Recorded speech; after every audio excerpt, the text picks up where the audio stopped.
আসসালামু আলাইকুম রহমতুল্লাহ। কেমন আছেন সবাই? আশা করি ভালো আছেন। আমি মোহাম্মদ মুহিবুল্লাহ বলছি, ফাউন্ডার অ্যান্ড সিইও হুব্বাবিডি.com।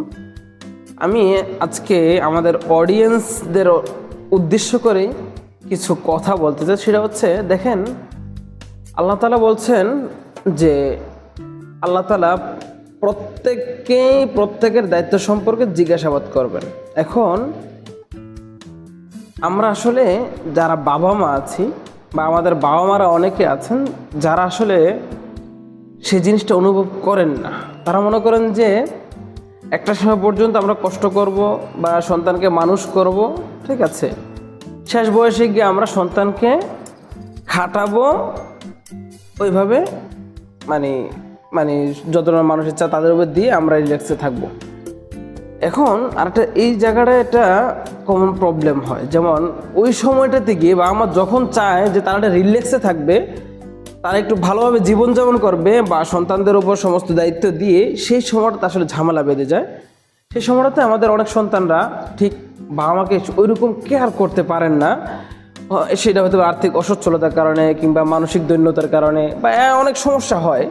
সেটার আসলে সমস্যাটার শুরুটা কোথায়, সেটা আসলে আমাদের বাবা মারা যারা আছেন তার সে বের করতে পারেন না। যেমন কথার কথা, আমাদের বাবা মারা আসলে কমন কিছু ভুল করে থাকেন, সেটা হয়তো নিজেরা করে থাকেন না জানার কারণে, অথবা সমাজের প্রতি প্রভাবিত হয়ে সে ভুলগুলো করেন, যেটা আসলে একটা সময় গিয়ে বা যেই সময় তারা রিল্যাক্স করতে চান সেই সময় সন্তানের উপর সে প্রভাবটা পড়ে।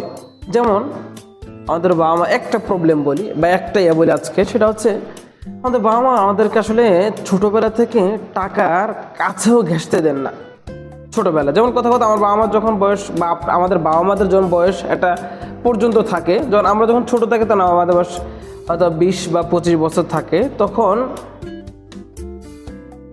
আমরা যখন একটা পরিণত বয়সে পৌঁছাই তখন আমাদের কাছে টাকার ধরতে দেওয়া হয় না। টাকা ধরলে খারাপ হয়ে যাব, বা কেউ যদি আমাদেরকে টাকা হাতে দেয় তখন বলা হয় যে টাকা হাতে দিবা না, তাদেরকে খাবার কিনে দাও। টাকা আসলে চেনানো হয় না। তো আমার বয়স যখন বাড়তে থাকে বা আমাদের বয়স যখন বাড়তে থাকে তখন বাবা মার বয়স তখন বাড়তে থাকে। আমরা যখন শিশু ছিলাম, ছোট ছিলাম, আমরা যে বয়সে ছিলাম বাবা মারা সে মোটামুটি তাদের ওজে যে বয়সে ছিল, ঠিক আছে। এখন বর্তমানে বা আমরা যখন পরিণত বয়স হই, 20 বছর 25 বছর হয়, যখন আমাদেরকে টাকার জন্য বা প্রেশার দেওয়া হয় টাকার জন্য, ঠিক আছে, ওই সময়টাতেও বাবা আমাদের ওজে কিন্তু আমরা শিশু। তো সেই সময়টা যখন আমাদেরকে টাকার শিক্ষাটা দেওয়া হয় নাই, টাকা আমাদের জন্য ভয়ঙ্কর হয়ে থাকতো, তাহলে এই বয়সে এখন এসে কেন আমাদের টাকা এতটা জরুরি হয়ে গেল? টাকা কেন আমাদের এখন ইনকাম করতেই হবে? এখন কি বাবা মা রোজ আমরা শিশু নই? বাবা মা কি এই জিনিসটা বুঝেন না? এখনও ওই সময় যে টাকা আমাদের জন্য খারাপ কিছু হতো, তাহলে এখনও তো খারাপ হওয়ারই কথা। এই জিনিসগুলো কারণে আসলে সন্তানরা দেখা যায় যে মানসিক অসচ্ছলতা তৈরি হয়।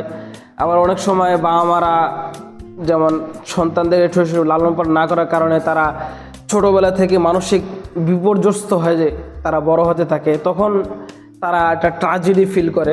বড় হওয়ার পরও সেটা আসলে অনেক কিছু ছোটোবেলা অনেক কিছু মনে পড়তে থাকে, তার কারণে বাবা মার প্রতি শ্রদ্ধা ভালোবাসা কমতে থাকে।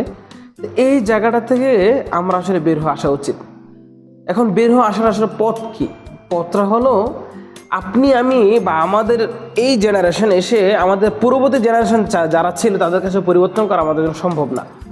আমাদের জন্য যেটা করা সম্ভব সেটা হচ্ছে আমাদের পরবর্তী প্রজন্মতে যেন এই মেসেজগুলো না যায়, আমরা যেন আমাদের পরবর্তী প্রজন্মকে সঠিক মেসেজ দিতে পারি। সেটা হচ্ছে আমরা যেন আমাদের বাবা মার মাধ্যমে যে ভুলগুলো হয়েছে, যে মিস্টেকগুলো হয়েছে, সেগুলো যেন আমাদের মাধ্যমে না হয়। আমাদের সন্তানরা যেন আমাদের থেকে সে মেসেজগুলো না পায়। সেটা যদি আমরা করতে পারি তাহলে আমরা পরবর্তী প্রজন্মকে সুন্দর, সঠিক, সুস্থ একটি পরিবার উপহার দিতে পারবো, সুস্থ সমাজ পরিবার দিতে পারবো, সুস্থ একটি ব্যক্তিত্ব আমরা উপহার দিতে পারবো। সকলে খেয়াল রাখবেন, আমি আমার বাবা মার মাধ্যমে বা আমাদের বাবা মার মাধ্যমে যে জিনিসটা ফেস করছি সেটা যেন আমাদের সন্তানরা যেন আমাদের থেকে সেই জিনিসটা ফেস না করে। ধন্যবাদ সকলকে। আসসালামু আলাইকুম ওয়া রাহমাতুল্লাহ।